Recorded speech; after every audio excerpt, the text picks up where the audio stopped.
안녕하세요. 고등물리와 가이드 강의 6-2입니다. 오늘 이 시간에는 지난 시간에 우리가 헬륨 원자의 기본적인 계산을 한번 수행을 해봤는데요. 그것을 조금 더 체계적으로 할 수 있는 방법론을 소개해 드리려고 합니다. 바로 하트리폭 계산법이라고 하는 것이고요. 굉장히 유명한 방법이고 우리 화학에서 특히 계산학에서 또 이것이 계산학의 여러 가지 방법론들을 이해하는데 기초가 되는 그런 방법론이 되겠습니다. 함께 공부해 보도록 하겠습니다. 하트리폭 방법론을 이해하기 위해서 먼저 우리가 알아야 되는 것이 바로 자체 일관성 장 계산법이라는 것입니다.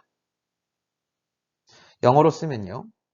Self-Consistent Field 라고 해서 SCF라고 우리가 많이 줄여 쓰고요.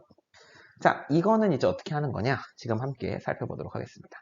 헬륨을 또 역시 예로 들어서 한번 볼게요.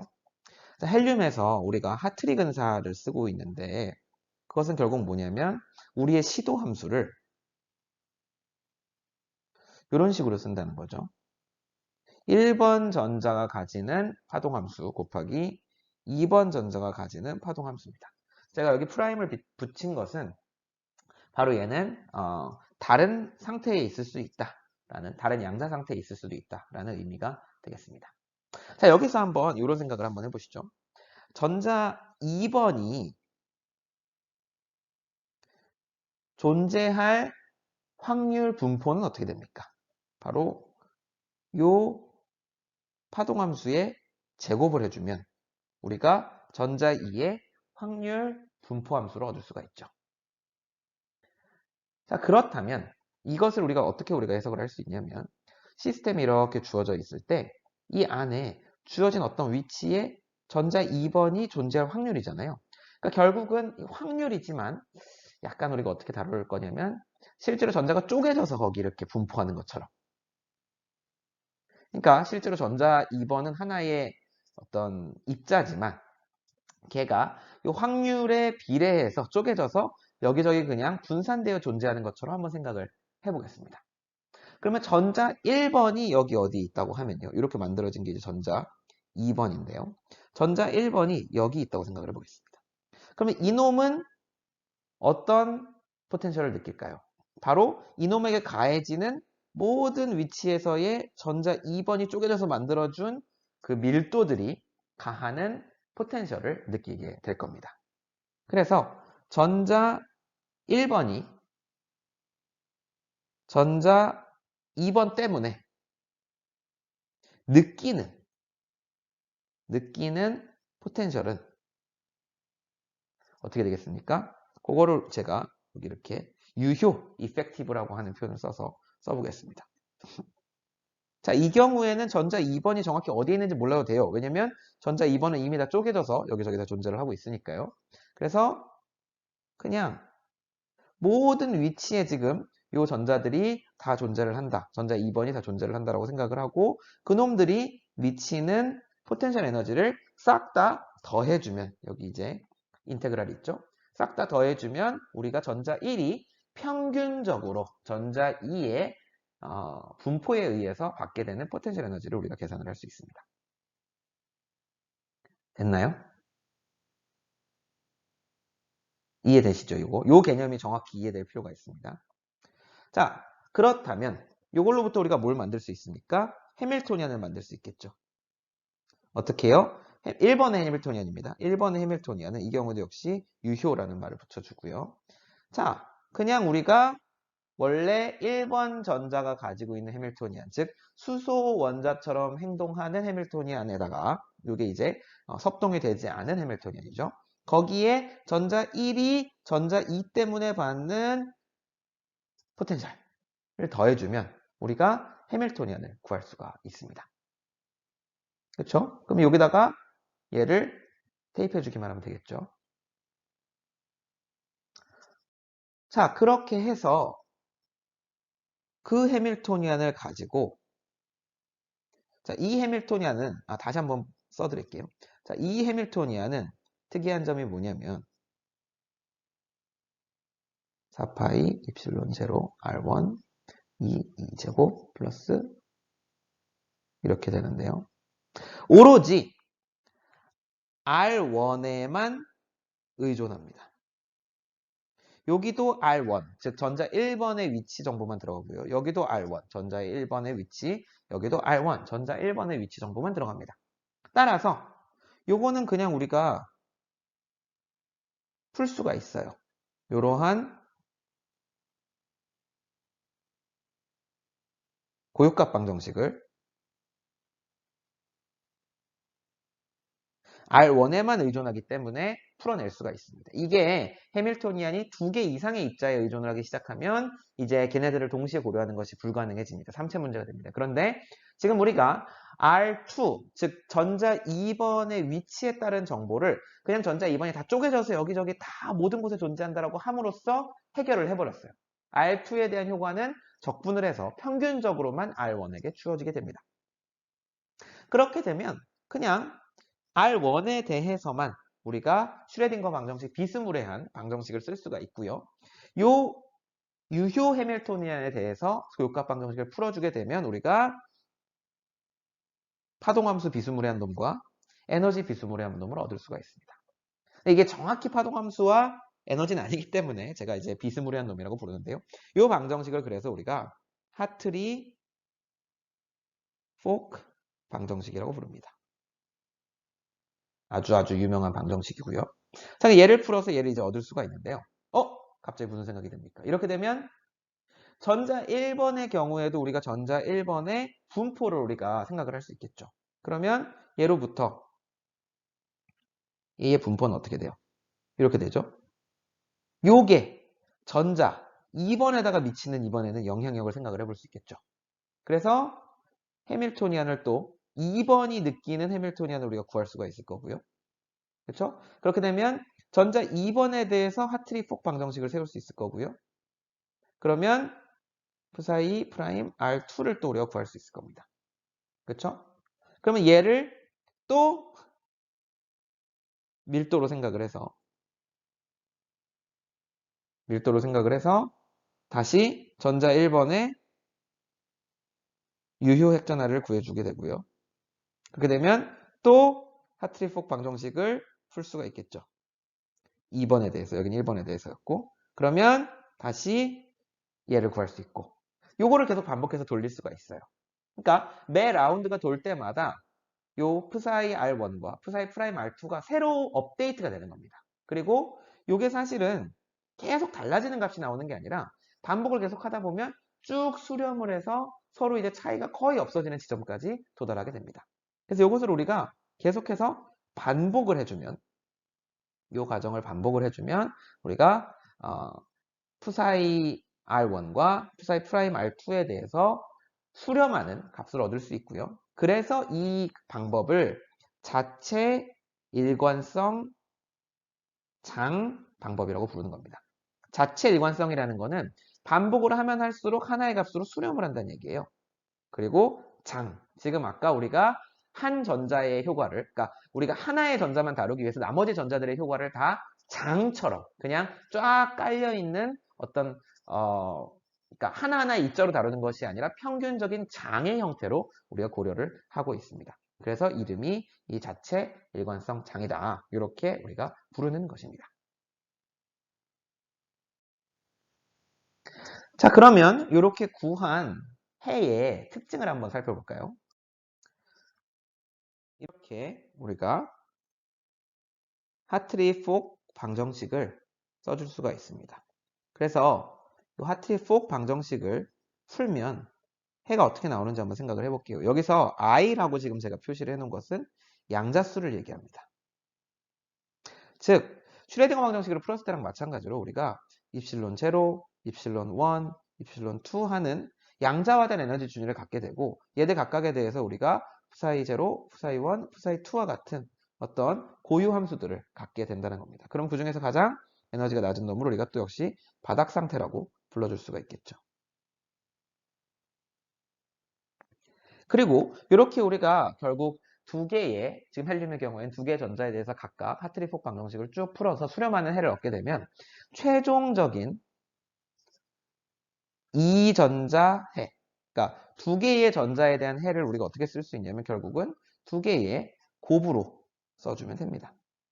그래서 psi i r1, psi j 프라임 r2 이렇게 써주면 되고요. 그때 요 i랑 j가 지금 위에서 얘기한 요 양자수를 넣어주는 칸이 됩니다.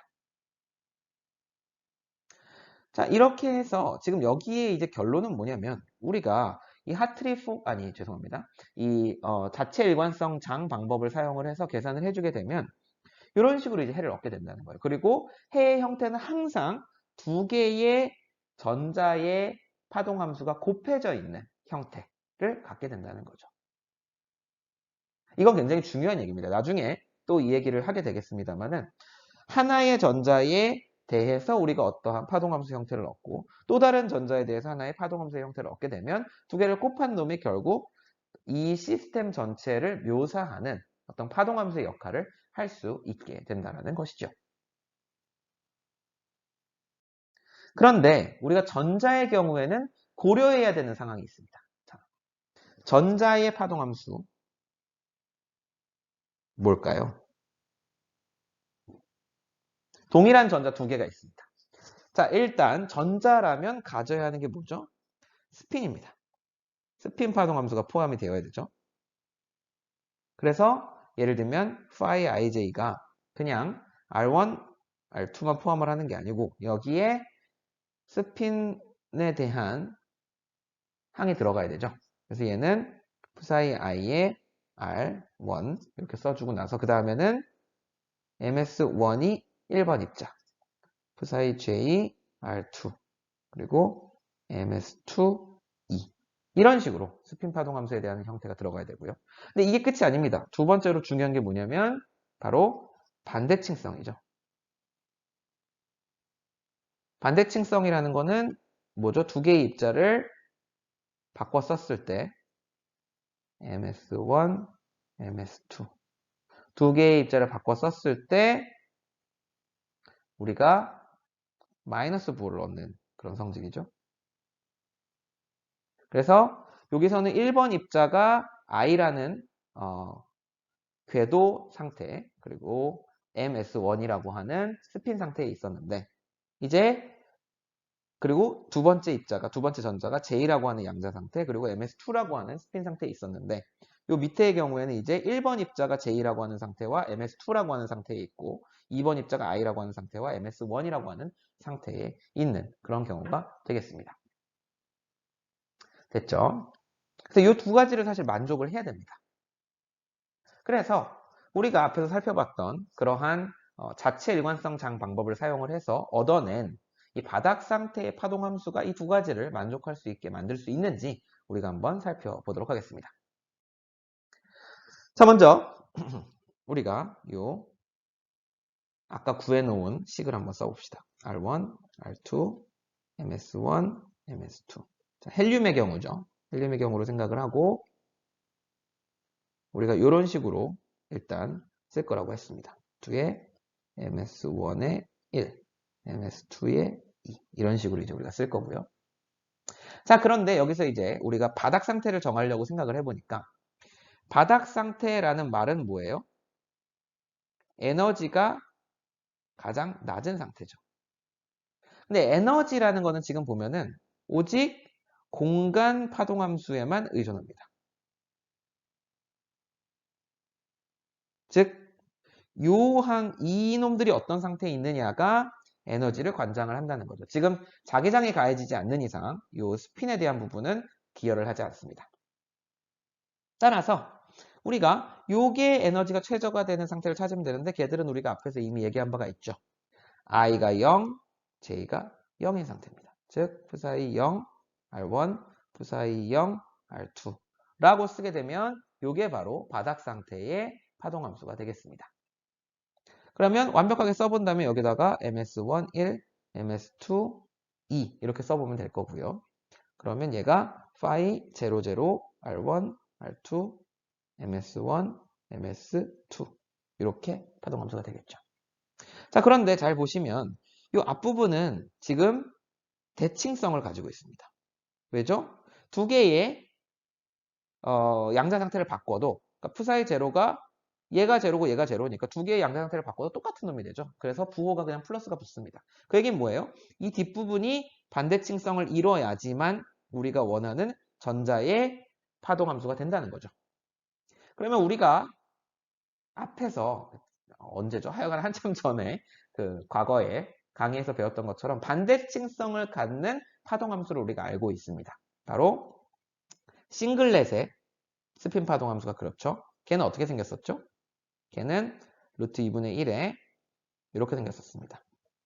1이 업, 2가 다운, 빼기 1이 다운, 2가 업.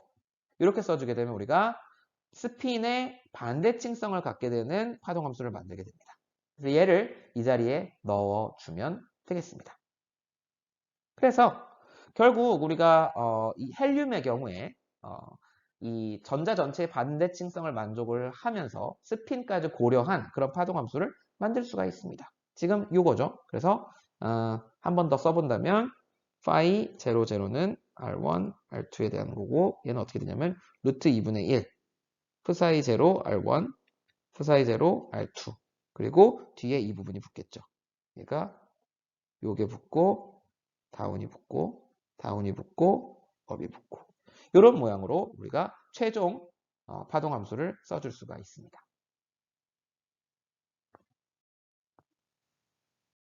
자, 그렇다면 이 방법을 더 전자가 많은 시스템에 대해서 우리가 고려를 할 수 있을까요? 자, 리튬을 한번 생각해 보겠습니다. 리튬은 전자가 3개죠, 이제. 자, 우리가 수소 한참 하다가 이제 헬륨을 하기 위해서 한참 공부를 이것저것을 많이 했어요. 자, 그리고 이제 간신히 헬륨을 대충 이해한 것 같아서 이제 리튬으로 넘어가려고 하는데 또 문제가 있습니다. 자, 주기율표에 2죽이 넘어가기가 힘드네요. 자, 이 경우에도 똑같게 우리가 한번 써보겠습니다. 근데 너무 식이 복잡하니까 이제 제가 그냥 숫자 1, 2, 3으로 표현을 할게요. 그게 전자 1번, 전자 2번, 전자 3번이라고 생각하시면 되겠습니다. 자, 이 경우에 얘는 써보면 이렇게 쓰여질 겁니다. R1, 그 사이 J의 R2, 그 사이 K의 R3 곱하기 MS1의 1, MS2의 2, MS3의 3 이런 식으로 이제 우리가 쓸 수가 있을 텐데요. 자, 우리가 마찬가지로 바닥 상태를 생각을 할 때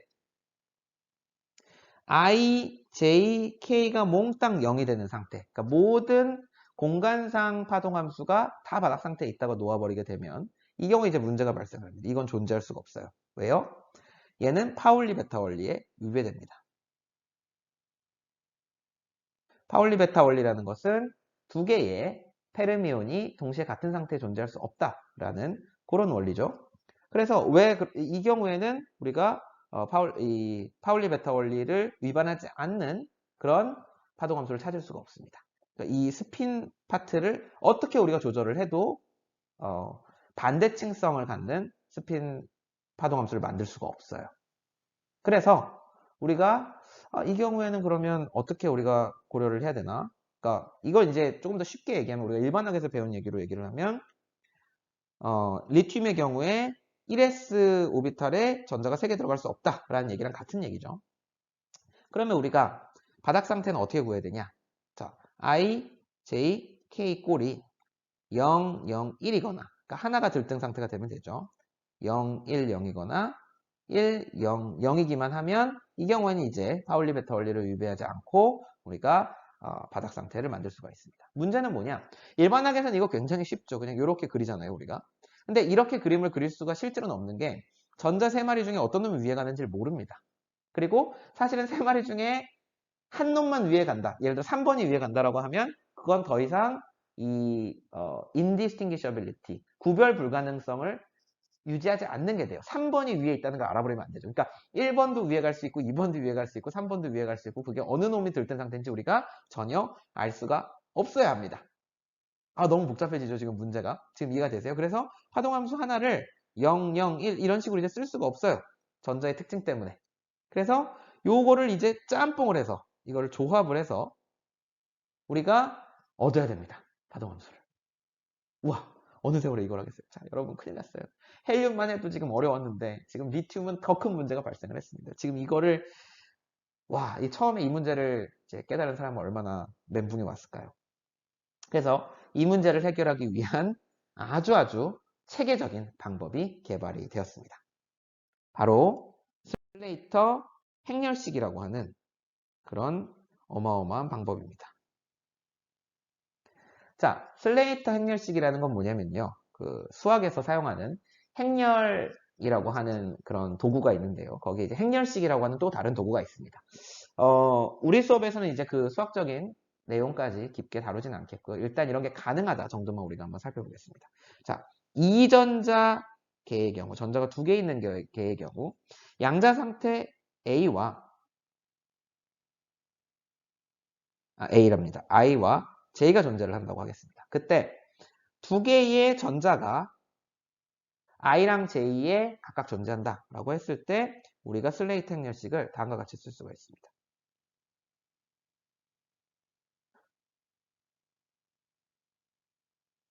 자, 이해가 되세요?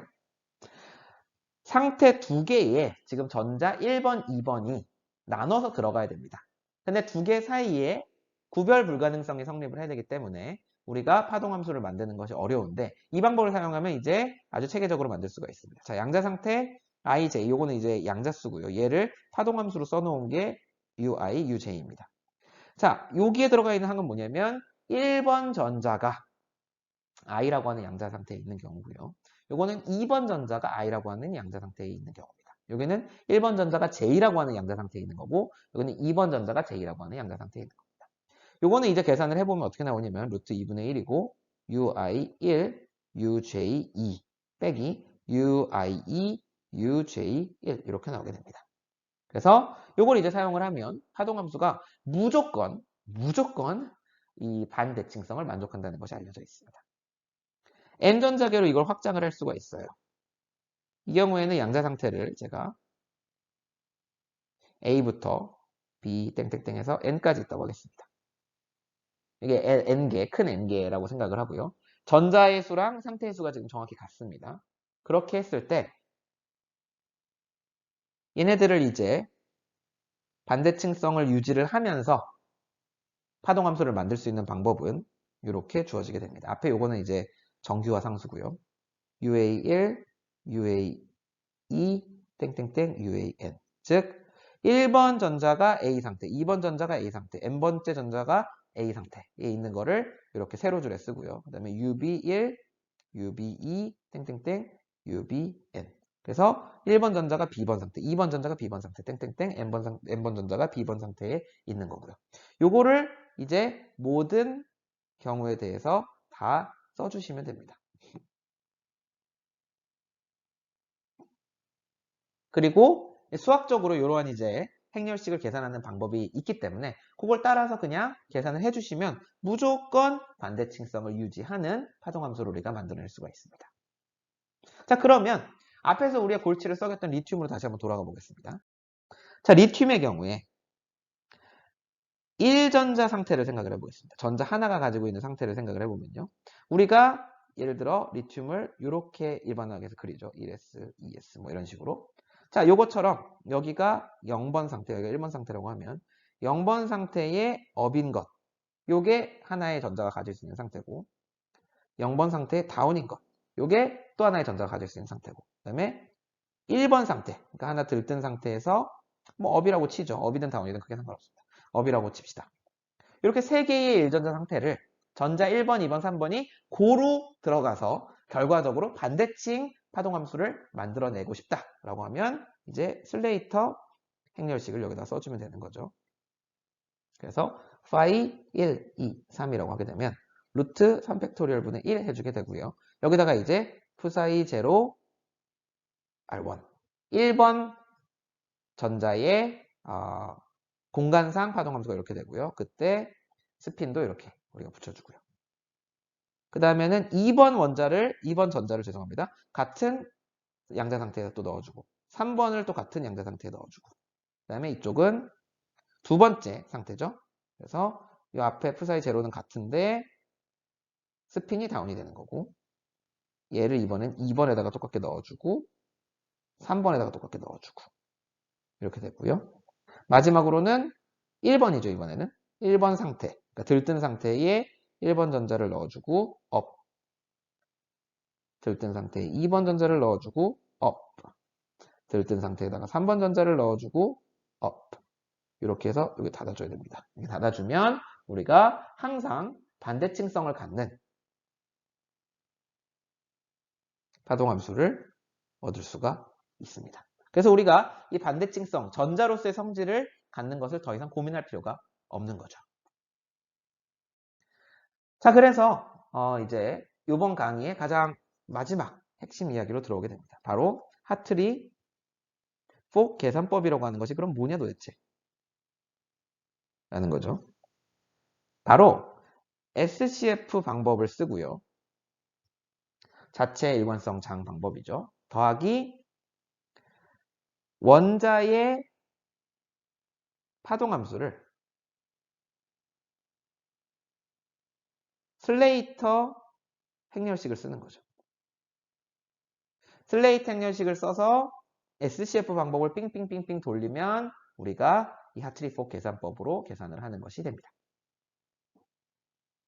자, 이 경우에 특징이 몇 가지가 있습니다. 이걸 여러분들 보고 뭐 손으로 하라고 할 거 아니니까 걱정하지 마시고요. 요건 이제 요새 다 계산 방법들이 잘 나와 있습니다. 그래서 프로그램들이 다 잘 해주게 되고요. 자, 이 경우에 특징 두 가지를 살펴보겠습니다. 전자들은 평균적인 장을 통해 상호작용을 합니다. 이 SCF 방법이라는 놈의 특징 자체가 전자들이 한 전자를 계산하기 위해서 나머지 전자들이 다 그냥 쪼개져서 공간상에 존재하는 것처럼 장으로 존재한다 그랬죠. 그래서 전자가 입자 대 입자로 상호작용을 하지 않습니다. 그래서 이들은 연관되어 있지 않다. 고 얘기를 합니다. 비연관성이죠. 전자들이 연관되어 있지 않다. 그래서 연관성 때문에 나타난 사실은 실제로는 전자가 하나하나의 입자로서 서로 상호작용을 주고받아야 되는데 그 부분을 우리가 무시한 대가로 얼마만큼 에너지의 오차가 생기게 됩니다. 이것을 연관 에너지라고 부르고요. 식으로는 이렇게 쓰게 됩니다. 정확하게 우리가 알고 있는 에너지, 이게 뭐 실험으로 구했든 아니면 나중에 또 소개하게 될 다른 방법으로 구했든 어떤 정확한 에너지로부터 이 하트리-폭 방법을 사용을 해서 계산하는 에너지의 차이를 우리가 연관 에너지라고 얘기를 하고요.